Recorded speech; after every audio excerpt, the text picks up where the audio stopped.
Hello guys, welcome once again. In this video, I will show you how to use user-defined subs with your Visual Basic Windows Form application. So I have created this simple project, Visual Basic Windows Form application project, and I have taken a button and I have changed the text of this button as execute sub. So make a project and just take a button here, and if you want, you can change the text of this button. And now I will double click this button and I reach to the button click event of this button. And if you notice that this button click is also a kind of a sub. So what is a sub? A sub is a code or piece of code which executes when you call it from some other function or other sub or from some class. So let me show you how to create a sub first. So you can create sub in between from the starting of the class to the end of the class, but not in between some other sub. So just if you want to create a sub, just we will go below our previous sub, which is button click, and I will write private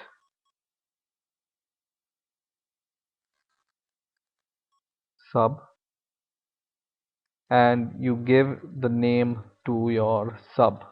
So I give the name to my sub as add, and you give these bracket, and when you press enter it will automatically create the end of the sub. Okay, so for example I will create two integer variables. So I will write dim a as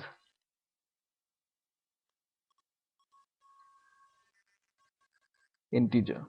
Okay, and in the same way I will just copy this and paste it here once again, and this second will be integer b, and I will just paste it once again, and I will name it as the integer sum, for example. Okay, and what I want to do is I want to show this sum in the form of a message. So I will write message box dot show, and in the message box I write here the addition. So the I will write sum is equal to a plus b, and I will just copy this sum and I will say the sum of two number is, and I'll give this and sign and I will write sum. Okay, so now I want this piece of code to be executed when I click this button. So what I need to do is I just need to call this sub from my button click event. So once again I go to this button, double click it, and I just call this function or sub. I say add, and this add is same name as this add. Now when I run the program and when I click this button, it says sum of two number is 0 because we haven't initialized our integers. Okay, so I will give some value to the integer, for example some value, and to the second integer also I will give a value. And now when I run the program, you see it will give the sum of these values. And you also observe that you haven't written any code for the addition of these numbers. You have just called this sub function from here, and it will execute the whole code which is there in the sub.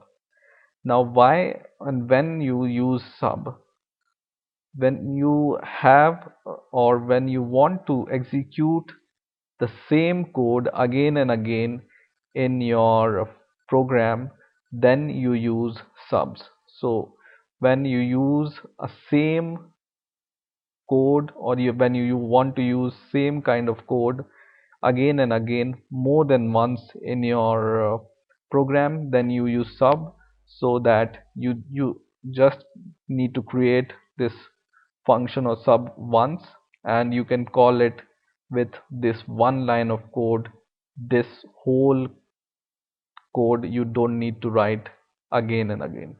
This one line will execute all the code. So that's why we use subs.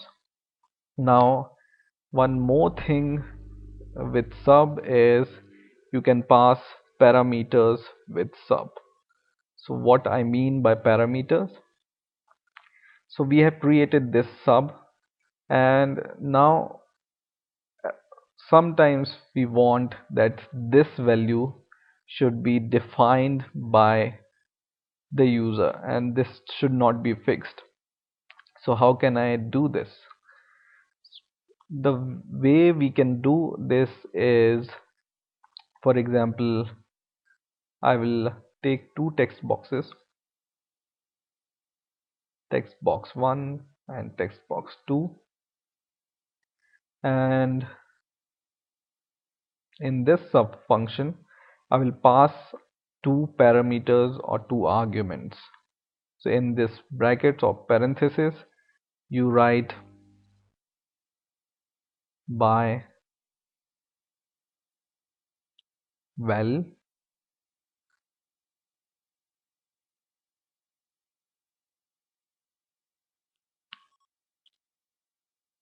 and then you write the name of your value. So for example I write a as integer, and I will pass second argument by val also, and b as integer. So you notice that I have written by val declaration here. By val means by value. So we are passing these argument by value. And now we are not going to use this predefined integer. We just delete it and we will pass this with the help of these parameters. So we have already called this function of sub here, and we just need to pass these arguments. So how we pass these arguments? We pass this argument with the help of these text boxes.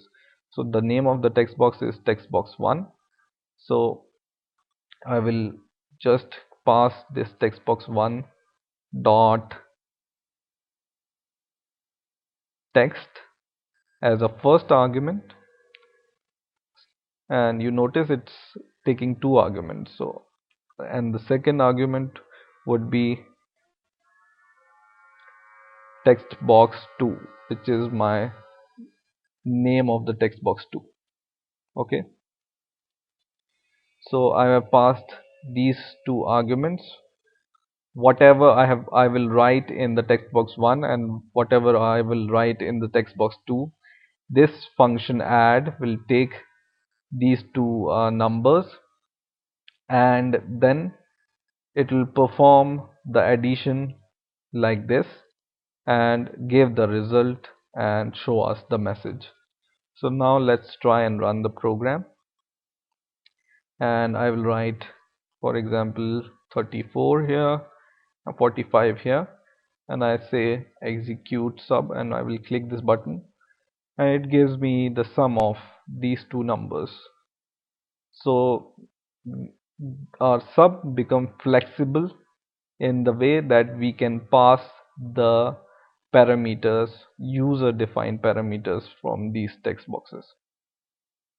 So I think you have understood the basic concept of sub. One more thing I want to tell you is we have used this private with our sub. You can also use the public function with or public method with this sub, and what this public and private tells the code is, or tells this form is, that if you declare this sub as a public, then you can use this sub add function to the other Visual Basic form class. But if this sub which is created by you is private, then you cannot use it in other Visual Basic classes. So this private and public you need to choose carefully whenever you define your subs. So I hope you have understood the basic concept of subs. In the next video I will show you how to use functions and how functions are different from subs. So stay tuned and please rate, comment and subscribe, and bye for now.